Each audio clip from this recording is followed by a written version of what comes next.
Question number 6 में देखो लिखा है given that the standard potential of copper 2 + 2 copper and copper + 2 copper is given. आपको कॉपर 2 + से कॉपर प्लस निकालना है। तो आपको बताया था कि ईएमएफ जो है वो एडिटिव फंक्शन नहीं होता है, उसको ई नॉट में कन्वर्ट करके सॉल्व करते हैं। तो पहली इक्वेशन कॉपर 2 + 2 इलेक्ट्रॉन से कॉपर बना रहे हैं।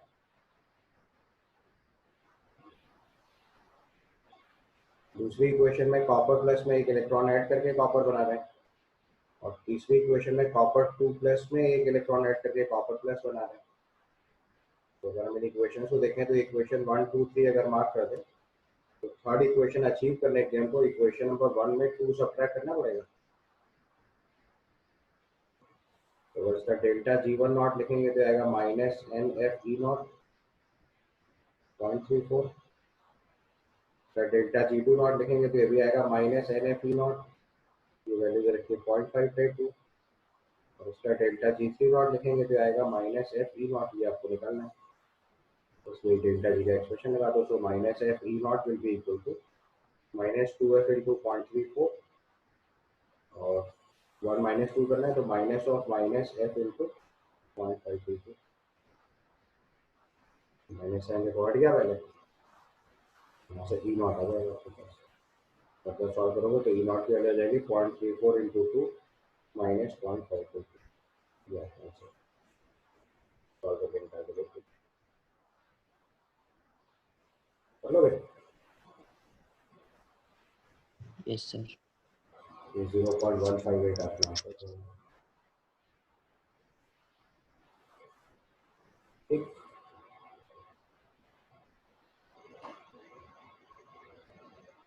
उसके बाद क्वेश्चन नंबर 7 लिखा है number of orbital associated with the quantum number n = 5।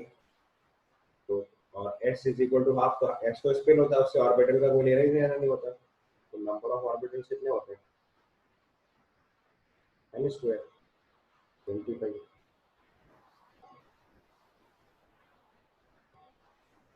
ठीक है, इसके बाद पूछा है purest form of commercial iron. Commercial iron की प्योरेस्ट फॉर्म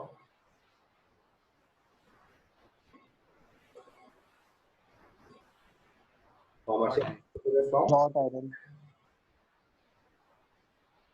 पिग आयरन सबसे पहले ऐसे ही होता है, उसमें कार्बन कंटेंट और कम कराते हैं, एक बार दोबारा रिडक्शन करा के तो कास्ट आयरन बनता है। और कास्ट आयरन से जब प्योर फॉर्म बनाते हैं तो रॉट आयरन बनता है। तो कास्ट जो सबसे रॉ फॉर्म है, ये सबसे पुअर फॉर्म है, इसमें लगभग 4% कार्बन होता है, उसमें लगभग 3% कार्बन होता है। ये प्योरेस्ट फॉर्म होती है। जैसी को मैलिएबल आयरन भी बोलते हैं। ठीक है, क्लियर। उसके बाद क्वेश्चन नंबर 9 में लिखा है कंसीडर द फॉलोइंग रिएक्शंस। आपकी कॉन्सेंट्रेटेड H2SO4 से रिएक्शन करानी है तो डिहाइड्रेशन हुआ। क्वेश्चन में पूछा which of the following will not produce ZZ product. Which of the following will not produce ZZ product. तो लाइन से चेक करते हो, देखो सबसे पहले केस में कॉन्सेंट्रेटेड H2SO4 है तो डिहाइड्रेशन ऑफ अल्कोहल है, इवन मैकेनिज्म फॉलो होगी तो सर्टेनली ZZ प्रोडक्ट ही बनेगा। लिखो प्रोडक्ट, उसका प्रोडक्ट बनेगा CH3 CH3 CCH OH CH3, ये गिवन है। तो पहले यहाँ पे जहाँ OH है वहाँ कार्बोकेटाइन बनेगा OH2 प्लस रख के, ये चीज बनेगी CCH3 CH3 C plus CH plus CH3। उसके बाद क्या होगा, मिथाइल शिफ्ट हो जाएगी, ये बन जाएगा CH3 CCH3 CH CH3 and CH3 plus. और उसके बाद एलिमिनेशन होगा तो ये आपका ZZ प्रोडक्ट बनेगा। दूसरे वाले में अल्कोहलिक की वजह से एलिमिनेशन कराना है तो बेस कम बल्कियर है, उससे भी ZZ प्रोडक्ट बनेगा। तीसरे वाले रिएक्शन में देखो बेस भी बल्कियर है और साइड भी बल्कियर है, उससे आपका हॉफमैन प्रोडक्ट बनेगा। और चौथी वाली रिएक्शन देखो तो ये क्या है, थर्मल एलिमिनेशन है, बीटा हाइड्रोक्सी कार्बोनाइल है। ये डी वाला कंपाउंड देखा आपको, बीटा हाइड्रोक्सी कार्बोनाइल है ये। तो उसमें एक ही जगह से एलिमिनेशन हो सकता है, दूसरी पॉसिबिलिटी नहीं है, बीटा पोजीशन से छटेगा। ये आपका अल्फा, ये बीटा। तो बीटा हाइड्रोक्सी कार्बोनाइल है, एल्डोल कंडेंसेशन याद है, तो उसको अगर हीट करेंगे तो सेट जेड प्रोडक्ट ही बनेगा, CH3 double bond CH, C double bond, alpha beta unsaturated carbon. इसका आंसर क्या हो जाएगा? केवल सी जो है वो हॉफमैन प्रोडक्ट दे रहा है, आंसर हो गया सी ओनली। समझ में आया? पहली रिएक्शन डिहाइड्रेशन ऑफ अल्कोहल, इतना लिखने की जरूरत नहीं थी, मैंने तो आपको समझाने के लिए इतना लिख दिया। पहला स्टेप जो है वो डिहाइड्रेशन ऑफ अल्कोहल है, वो इवन मैकेनिज्म होती है। दूसरा स्टेप E2 मैकेनिज्म है, तो उसमें बेस कम बल्कियर है तो सेटजेफ प्रोडक्ट ही मेजर बनेगा। तीसरा वाले रिएक्शन में देखो बेस बल्कियर कर दिया है तो हॉफमैन प्रोडक्ट मेजर हो जाएगा। और चौथी वाली रिएक्शन में बीटा हाइड्रोक्सी कार्बाइल है, एल्डोल कंडेंसेशन जैसी रिएक्शन होगी तो H हमेशा अल्फा पोजीशन से ही हटेगा, तो उसमें सेटजेफ प्रोडक्ट ही बनेगा, तो इसका आंसर हो जाएगा सी ओनली। ठीक है, चलो इसके बाद क्वेश्चन नंबर 10। क्वेश्चन नंबर 10 में दिया electron gain enthalpy of fluorine, chlorine, bromine and iodine. तो आपको पता है इलेक्ट्रॉन एफिनिटी ऑफ क्लोरीन जो है हायर देन क्लोरीन होता है। तो अगर हम ऑर्डर ऑफ इलेक्ट्रॉन एफिनिटी लिखेंगे तो क्लोरीन सबसे ज्यादा होता है, फिर फ्लोरीन होता है, फिर ब्रोमीन होता है, फिर आयोडीन होता है। Electron affinity of Cl is higher than that of fluorine, याद है ये पीरियोडिक टेबल से। तो हाईएस्ट वैल्यू क्लोरीन के लिए लिखनी है अपने को, तो इसका आंसर हो जाएगा 4, 349, 333, 325, 296। माइनस क्यों लगाया? क्योंकि सब एनर्जी रिलीज होती है। आपसे इलेक्ट्रॉन गेन एंथैल्पी पूछा है ना, तो इलेक्ट्रॉन गेन एंथैल्पी मतलब एनर्जी रिलीज, एनर्जी रिलीज है, इसलिए सब में माइनस साइन अप्लाई किया हुआ है। सर आंसर ए होगा। अच्छा सॉरी, क्लोरीन हाईएस्ट है ना, जस्ट इसमें हाईएस्ट क्लोरीन है तो सेकंड नंबर पे क्लोरीन लेना है ना, ये आंसर हो जाएगा, फर्स्ट आंसर हो जाएगा। Electron gain enthalpy of chlorine is higher than that of fluorine, उसने ऑर्डर लिखा है फ्लोरीन, क्लोरीन, ब्रोमीन, आयोडीन, तो क्लोरीन का क्लोरीन से कम लिखना है। तो 349 will be for chlorine, chlorine is 333, bromine 325 और आयोडीन 296, तो आंसर इसका 1 हो जाएगा।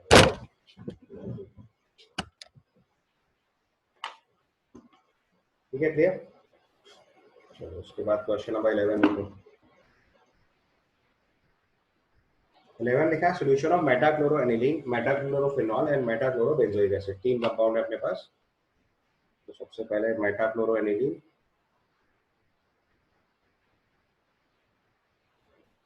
उसके बाद मेटाक्लोरोफिनॉल एंड मेटाक्लोरोबेंजोइक एसिड, ये 3 सब्सटेंस अपने को दिए हुए हैं।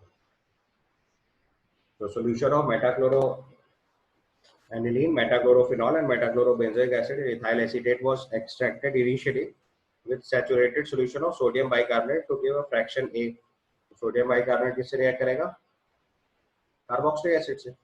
फिनॉल से तो रिएक्शन होती नहीं है, इससे बनेगा सॉल्ट।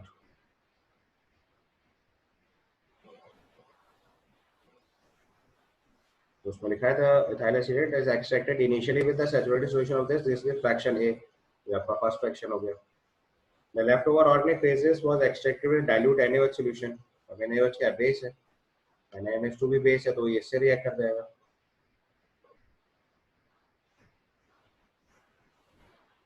ये आपका फ्रैक्शन बी हो गया। The final organic layer was labeled as fraction C, तो ये फ्रैक्शन सी हो गया। फ्रैक्शन ए बी सी पूछा हुआ है, ए हुआ बेंजोइक एसिड, बी हुआ फिनॉल और सी हुआ क्लोरोएनिलीन, इसका आंसर भी 1 हो जाएगा। मेटाक्लोरोबेंजोइक एसिड, मेटाक्लोरोफिनॉल और मेटाक्लोरोएनिलीन।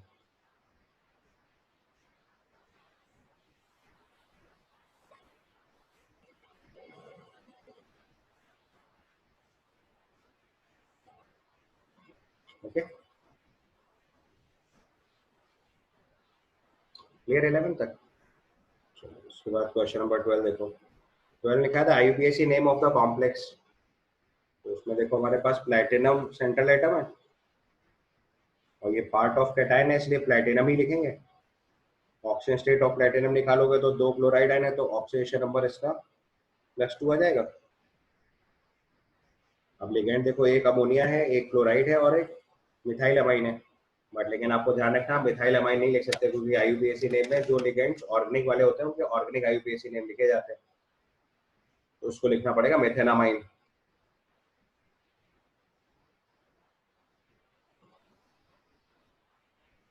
ठीक है, so it is diamine chlorido methanamine platinum 2 chloride. समझ गए ना, दो लिगेंड है हमारे पास अमाइन के, तो डाइएमाइन, एक क्लोराइड है तो क्लोराइडो, और CH3NH2 को क्या लिखेंगे, मिथेनामाइन। यहाँ पे जो CH3NH2 है इसको क्या लिखेंगे, मिथेनामाइन। तो हमारा नाम क्या बना, डाइएमाइन क्लोराइडो मिथेनामाइन प्लेटिनम 2 क्लोराइड। उसका आंसर हो जाएगा थर्ड। ठीक है, आंसर्स में कहीं डाउट होगा तो एकदम क्लियरली पूछते रहेगा। समझ गया ना कॉन्सेप्ट। जो CH3NH2 है उसको मिथेनामाइन लिखना है, तो पहले दो ऑप्शन तो तुरंत रिजेक्ट हो गए।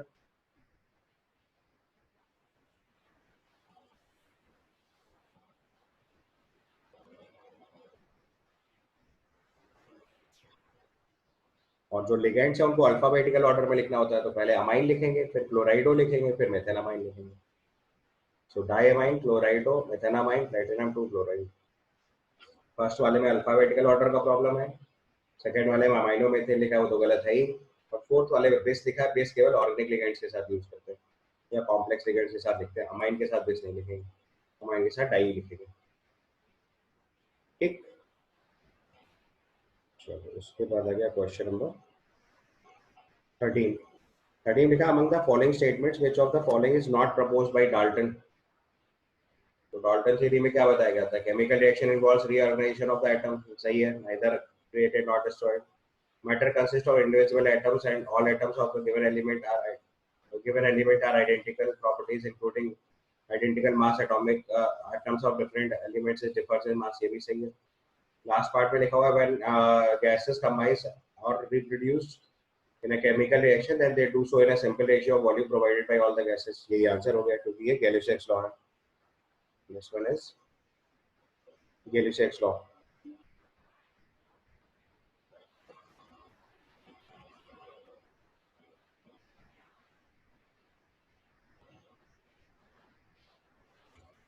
ठीक है,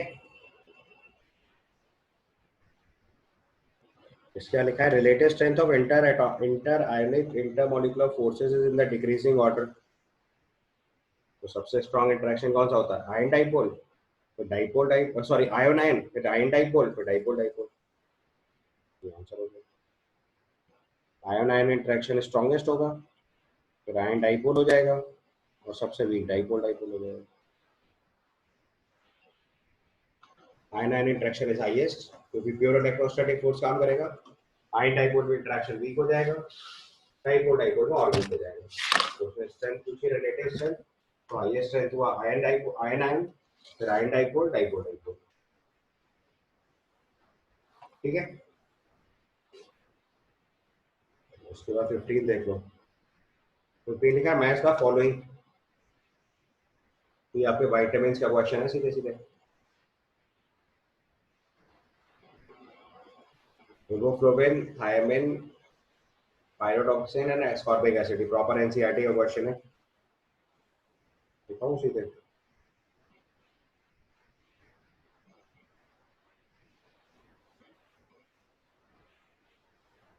ये आपके विटामिन का बेस क्वेश्चन होगा। मैंने आपसे बोला था विटामिन वाली टेबल ठीक से लर्न करनी है। बायोमोलिक्यूल्स के केस में जितने भी विटामिन हैं उनकी डेफिशिएंसी से होने वाली डिजीजेस के एग्जांपल सब प्रॉपर्ली लर्न कर लेना है। तो this is the question from this segment.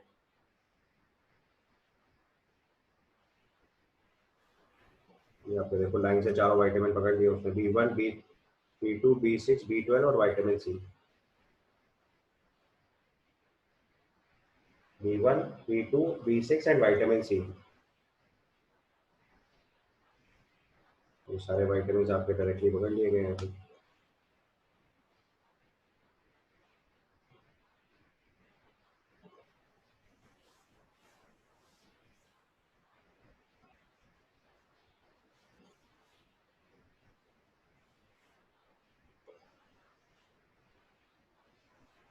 तो इससे कंपेयर कर लीजिए फटाफट। तो देखो सबसे पहले आपको दे रखा है riboflavin, riboflavin is vitamin B2, उसके बाद थायमिन लिखा हुआ है, थियामिन गिवन है, विटामिन बी 1, पायरोडॉक्सिन दे रखा है, this is vitamin B 6, this is vitamin C. अब बी 1 की डेफिशिएंसी से रहा वेरी वेरी, यानी 2 का आंसर मैच कराना बी से, ये आंसर हो गया आपका। तो B2 पे जैसे जो डेफिशिएंसी आ रही है, B2 पे जो प्रॉब्लम हो रही है दैट इज,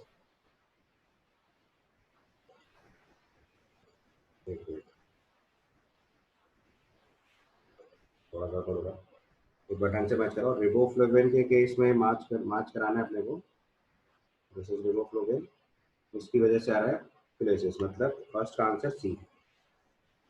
सेकेंड वाले का आंसर आएगा ए, तो सेकेंड वाला आंसर होगा, ठीक है। उसके अगला वाला चेक कराओगे तो थर्ड वन इज कॉन्वल्सन्स, और विटामिन सी का तो आपको पता ही है इसका भी,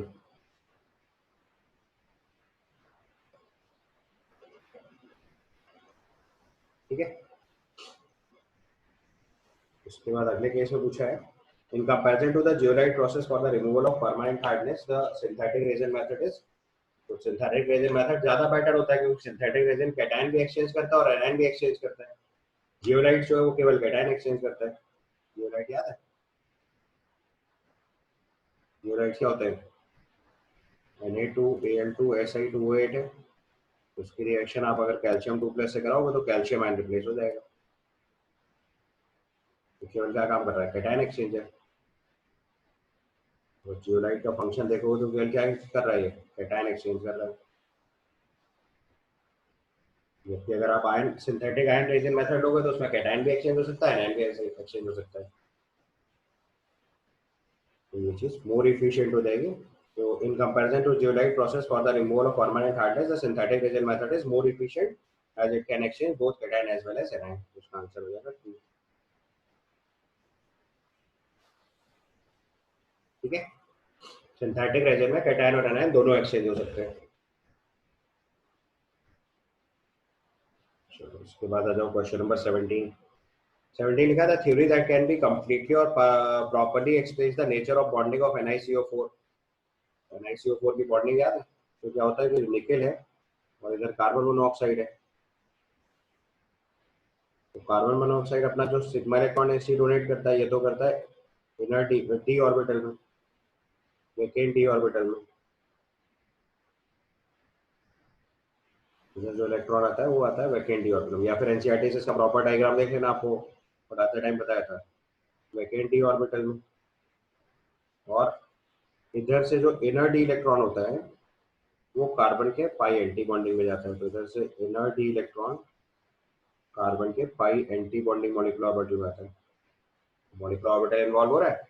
इसका आंसर भी सबसे बढ़िया किस थ्योरी से एक्सप्लेन होगा, मॉलिक्यूलर ऑर्बिटल थ्योरी से।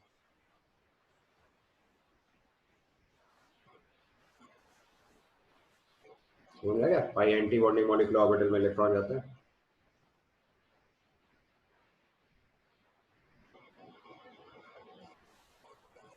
डन।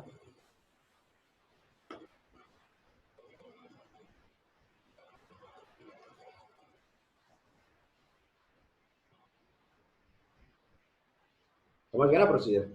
अगर प्रॉपर डायग्राम देखना हो तो एनसीईआरटी में इसका डायग्राम बना, अभी तो केवल आपको थ्योरी लिखनी है आंसर पे। तो इसलिए बेस्ट थ्योरी कौन सी है, मॉलिक्यूलर ऑर्बिटल थ्योरी।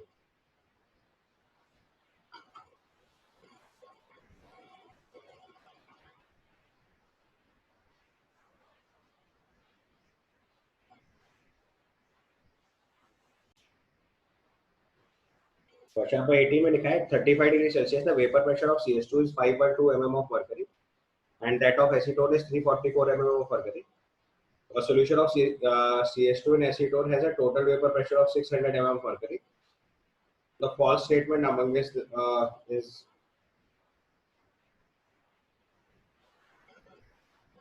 तो देखो हमारे पास वेपर प्रेशर जो दे रखा है ऑफ CH2, ये 5.2 mm मर्करी, और वेपर प्रेशर ऑफ एसीटोन दे रखा है हमको CH3 COCH3,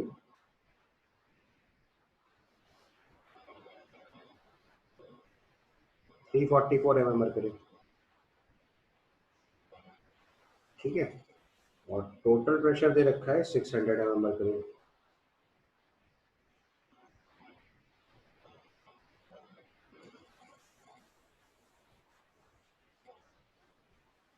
ठीक है, तो अब आप जानते हो राउट लॉ के हिसाब से अगर हम राउट लॉ लिखेंगे तो P T equal to X A into B A not plus X B into B B not लिखेंगे, राइट। अब यहाँ पे देखो जो पी ए नॉट की वैल्यू है वही 5.2 है और टोटल प्रेशर उससे भी ज्यादा आ रहा है। देखो ध्यान से, X A into B A not plus X B into B B naught में P A naught B B naught की कोई भी वैल्यू ले that is simply a fraction. तो 5.2 और 3.4 के बीच में 344 के बीच में वेरी करेगा। तो टोटल प्रेशर आएगा वो अगर आइडियल सोल्यूशन होगा तो 5.2 और 344 के बीच में वेरी करेगा। तो मैं प्लॉट बना दूं तो आपको जल्दी समझ आ जाएगा। ये ऐसे वेरी करेगा, इसका वेपर प्रेशर ऐसे वेरी करेगा, इसका ऐसे वेरी करेगा और ये टोटल प्रेशर होगा।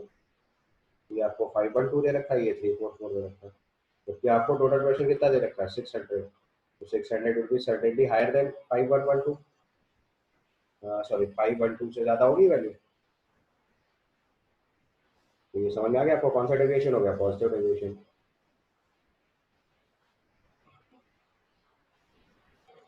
यहाँ पे पीटी की वैल्यू जो है वो greater than X A into B A not plus X B into B B not हो गया। तो इसका मतलब ये पॉजिटिव डेविएशन हो गया।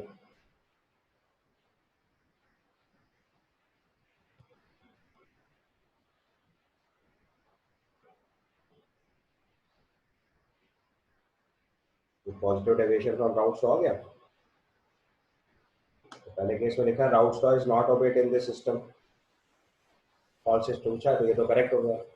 The mixture of 100 ml of CH2 plus 100 ml of acetone has a volume less than 200 ml। ये गलत हो गया, नेगेटिव डेविएशन है, ये पॉजिटिव डेविएशन है। ये आंसर हो गया। Heat must be absorbed in order to produce the solution at 35 degree Celsius. सही है, डेल्टा इज पॉजिटिव होगा। And CH2 and acetone are lesser attracted to each other than to themselves। Positive deviation में इंटरमोलिक, positive deviation में आपके initially आपको amount of energy ज्यादा provide करनी पड़ती है, बाद में कम रिलीज होती है। सो CH2 and acetones are lesser attracted to each other than themselves। तो मतलब CH2 का इंटरेक्शन और एसीटोन का इंटरेक्शन CH2 और एसीटोन के इंटरेक्शन से ज्यादा होगा। ये भी करेक्ट है, इसका आंसर टू हो जाएगा। मैंने आपको पढ़ाते टाइम एक टेबल लिखवाई थी आइडियल सॉल्यूशन में, आपको बोला था ideal solution positive deviation negative deviation इसमें हमेशा डिफरेंस के फॉर्म में आता है। कोई एक प्रॉपर्टी दी जाती है जिससे हम आइडेंटिफाई करते हैं किस टाइप का सॉल्यूशन है और बाकी ऑप्शन में प्रॉपर्टी लिखी होती है। तो यहाँ पे हमने सबसे पहले जो वेपर प्रेशर दे रखा है उसके डेटा से निकाला ये पॉजिटिव डेविएशन है और फिर पॉजिटिव डेविएशन को केस करती है। ठीक है,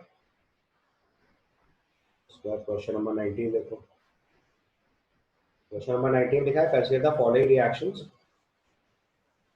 the products X is, so it is laboratory X is used in the laboratory test for phenol in protein estimation of alternative hydrogen as the food grade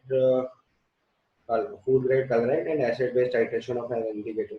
ये आपका मिथाइल ऑरेंज बनेगा अगर reaction लिखोगे इसके लिए। इसके अगर केमिकल रिएक्शन लिखोगे तो this is actually methyl orange. Electrophilic aromatic substitution होगा। अगर आप यहाँ पे X का प्रोडक्ट लिखोगे तो ये इलेक्ट्रोफाइल है और ये आपकी एक्टिवेटेड रिंग है।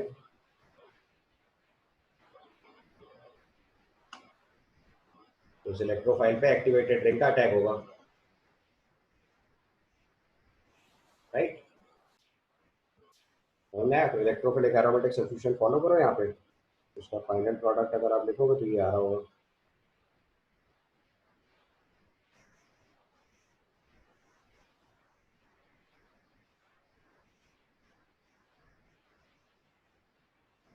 This is methyl orange,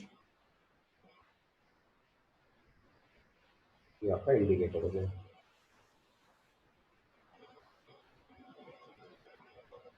answer हो गया।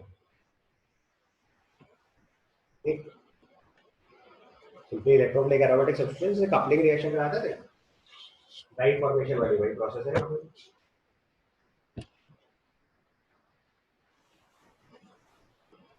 उसके बाद अगले केस में पूछा है what is the product of the following reaction X3 उसकी रिएक्शन पहले NaBH4 से करा रहे हैं।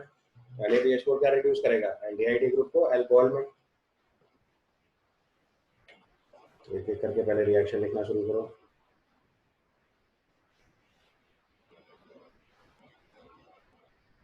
एक दो तीन चार, ये आपका कंपाउंड है 1 2 3 4 5 6 6 कार्बन हो गए और इसमें 1 2 3 पे 1 2 3 पे हेक्सेनल है, इस साइड पे CHO ग्रुप हो गया। ये आपका कंपाउंड है स्टार्टिंग। तो उसकी रिएक्शन NaBH4 से कराएंगे तो सबसे पहले एल्डिहाइड ग्रुप रिड्यूस हो जाएगा।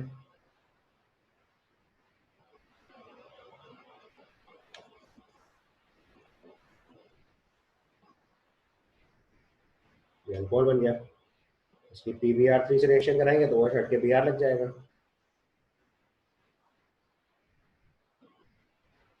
उसके बाद मैग्नीशियम ईथर से रिएक्शन कराएंगे ग्रिग्नार्ड एजेंट।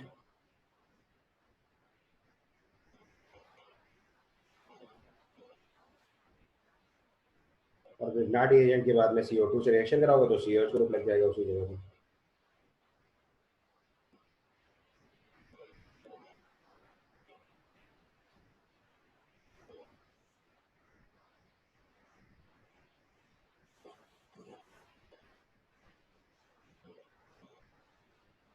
ये आपका आंसर हो जाएगा। तो एक कार्बन बढ़ के COH लग जाना है। तो 1 2 3 4 5 6 7 फर्स्ट वाला आंसर हो जाएगा।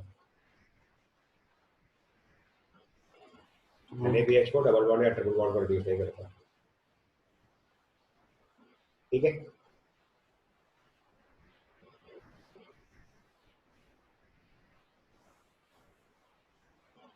इसके बाद क्वेश्चन नंबर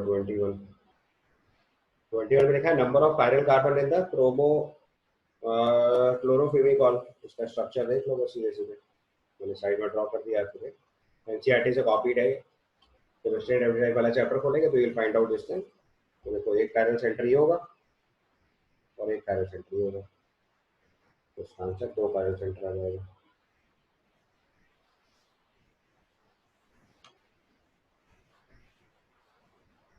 तो ध्यान से देखो, कायरल कार्बन पूछा है इसलिए कोई कंफ्यूजन नहीं होना चाहिए। कार्बन बस जितने कायरल है वो मार्क कर दो।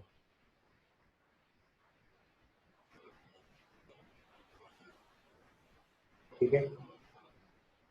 नेक्स्ट क्वेश्चन देखोगे उसमें गिवन है for the reaction A liquid B gaseous. उसका डेल्टा यू दे रखा है 2.1 किलो कैलोरी, डेल्टा एस दे रखा है, डेल्टा जी पूछा है। तो पहली इक्वेशन में delta H is equal to delta U plus delta N G R T लगाएंगे। तो डेल्टा यू हो गया, डेल्टा एच हो गया 2.1 into 10⁻³ calorie, delta N G आ गया आपका 2 गैसेस वाटर रिएक्टेंट है तो 2, आर की वैल्यू हो गई 2 कैलोरी और टेम्परेचर दे रखा है 300 केल्विन। सबसे पहले ये वैल्यू निकालो कितनी आ रही है।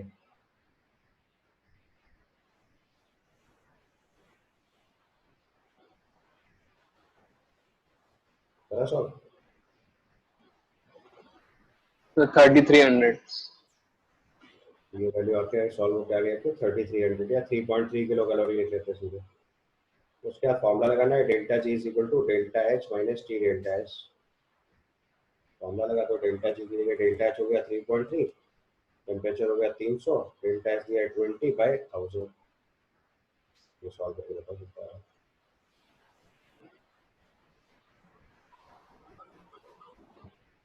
2.7।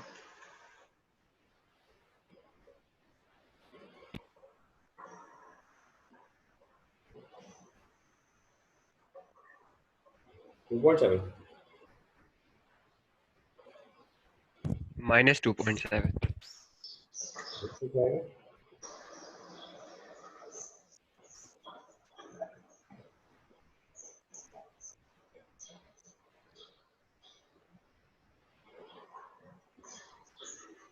सॉल्व करो भाई, से सही लिखा हुआ आंसर। सॉल्व करो -2.7 ही आएगा, सही लिखा हुआ उसमें। 6 - 2 यस 6 + 3.3 है ना, तो -2.7 आएगा, सही तो है। ठीक है। उसके बाद क्वेश्चन नंबर 23 देख लो। 23 में लिखा है chlorine reacts with hot and concentrated NaOH and produces a compound X and Y. Compound X gives the white precipitate with silver nitrate solution and the average bond order between Cl and O and the Y atom. तो देखो अगर Cl2 की reaction hot concentrated NaOH से कराओगे तो आपको पता है इस प्रोडक्ट क्या बनता है, इसमें NaCl, NaClO3 और वाटर. NaCl जो है वो AgNO3 से रिएक्ट करके व्हाइट प्रेसिपिटेट बना देगा. तो इसका मतलब X तो आपका NaCl हो गया और Y जो है NaClO3 हो गया. तो उसने बोला कंपाउंड Y के अंदर Cl और O का एवरेज बॉन्ड ऑर्डर बताना है. स्ट्रक्चर ड्रॉ कर लो उसका. ये होता है ClO3 माइनस.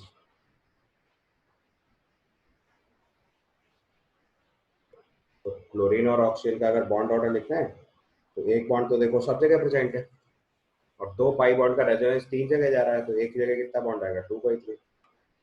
तो 5 5/3 आंसर हो जाएगा. 1.66 या 1.67 लिख दो. समझ में आया?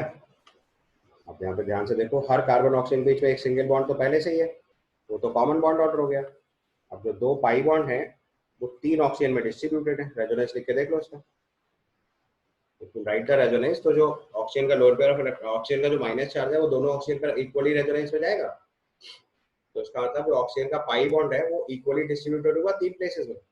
तो 2 पाई बॉन्ड 3 जगह पे डिस्ट्रीब्यूट हुआ तो एक के पास कितना पाई बॉन्ड आएगा 2/3. बॉन्ड ऑर्डर बना 1.67.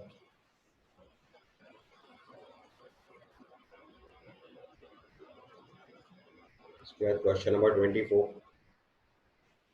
24 में लिखा है two solutions A and B each of 100 liter was made by dissolving 4 gram of NaOH and 9.8 gram of H2SO4 in water respectively. The pH of the resulting solution obtained by mixing 40 liter of solution A, 10 liter of solution B. तो देखो सबसे पहले solution A की molarity निकालो. तो solution A है उसमें 4 ग्राम NaOH को 100 लीटर में डिजोल्व कराया तो उसकी मोलारिटी हो गई 4/40, इतने मोल हो गए. और 1000 लीटर में कराया हुआ है 10⁻³ आ गया. सॉल्यूशन बी में 9.8 ग्राम डिजोल्व कराया, मोलिकुलर मास 98, उतने मोल हो गए. And that too again in 100 litres. उसकी भी मोलारिटी निकाल लो. ये भी 10⁻³ आ गया. अब उसने पूछा है the resulting solution obtained by mixing 40 liter of solution A and 10 liter of solution B. तो यहाँ से H प्लस के जो मोल्स हो गए वो हो गए तुम्हारे पास 40 into 10⁻³ sorry OH minus A है ना, तो OH माइनस हो गया 40 इंटू 10⁻³ और H प्लस हो गया 10 इंटू 10⁻³ इंटू 2. फाइनली सॉल्यूशन में OH माइनस बचा. OH माइनस हो गया 20 इंटू 10⁻³ मोल और उसकी कॉन्सेंट्रेशन लिखोगे तो वॉल्यूम कितना हो गया 50 लीटर. तो 20 इंटू 10⁻³ ये इसकी कॉन्सेंट्रेशन आ गई. पहले इसको सॉल्व करके निकालो कितना आ रहा है.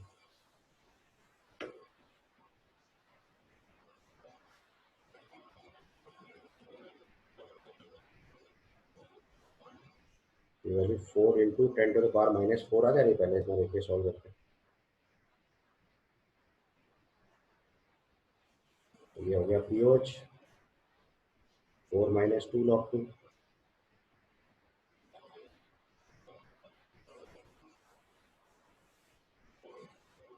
log 2 को 0.3 मान लो, 0.6 सब्ट्रैक्ट कर दो, 3.4 आ जाएगा ये वैल्यू.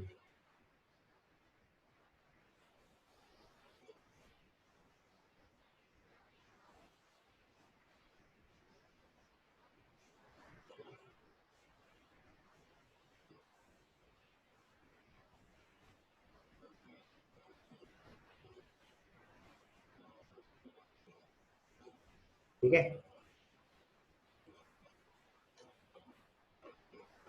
बस इसके बाद इससे पीएच निकाल देना.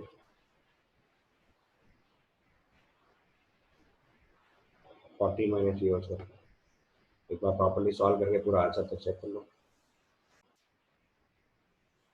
पीएच निकालने के लिए 14 माइनस पीओच करना, पीओच आ गया 3.4, 14 माइनस 3.4 करके 10.6 कर दिया।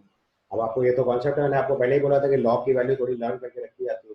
लॉग 2 की वैल्यू आप 0.3 यूज कर लिया आपने डायरेक्ट, तो क्वेश्चन में नहीं गिवन था। लॉग 2, लॉग 3, लॉग 7, लॉग 5 ये सब मतलब लॉग 2, लॉग 3, लॉग 7 तो याद ही कर लो, लॉग 5 तो निकल भी आएगा अगर आपको लॉग 2 याद होगा तो। तीन वैल्यूज तो याद ही रखनी है, log 2.3, log 3.48 and log 7.84।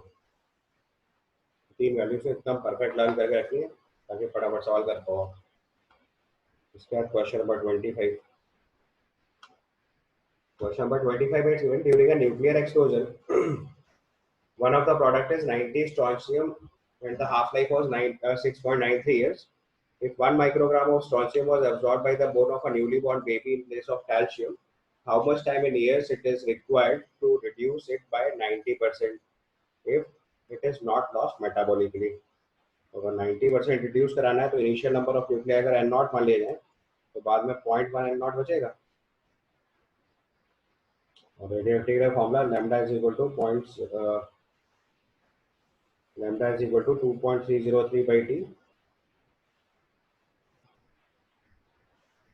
2.303 by t log of, ये एनसीईआरटी का सवाल है अगर आपने कभी किया होगा पहले तो सेम सवाल एनसीईआरटी में, lambda equal to 2.303 by t log of N not by N. N की जगह अपना 0.1 एन नॉट पुट कर दो तो log 10 बन जाएगा, तो लैम्डा की वैल्यू आ जाएगी 2.303 by t log of N not upon 0.1 N not, और एन नॉट से एन नॉट कट जाएगा, 1 अपॉन 0.1 इज log 10, सो 1, ये सिंपली 2.303 by t आ गया। आप लैम्डा को क्या करना है, हाफ लाइफ से लेट करना है क्योंकि आपको हाफ लाइफ दे रखा है, so T half is equal to 0.693 by lambda, या बेटर टू से आपको लैम्डा निकालना है तो टी हाफ से डिवाइड करो, टी हाफ दे रखा है 6.93, तो लैम्डा की वैल्यू हो गई 0.1,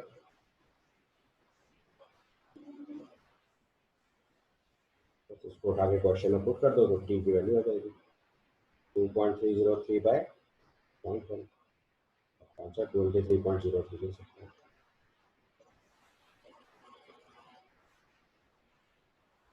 ठीक है, तो 23.03 लिख दो, या अगर आपने 2.3 लिखा होगा तो 23 आंसर लिख सकते हैं।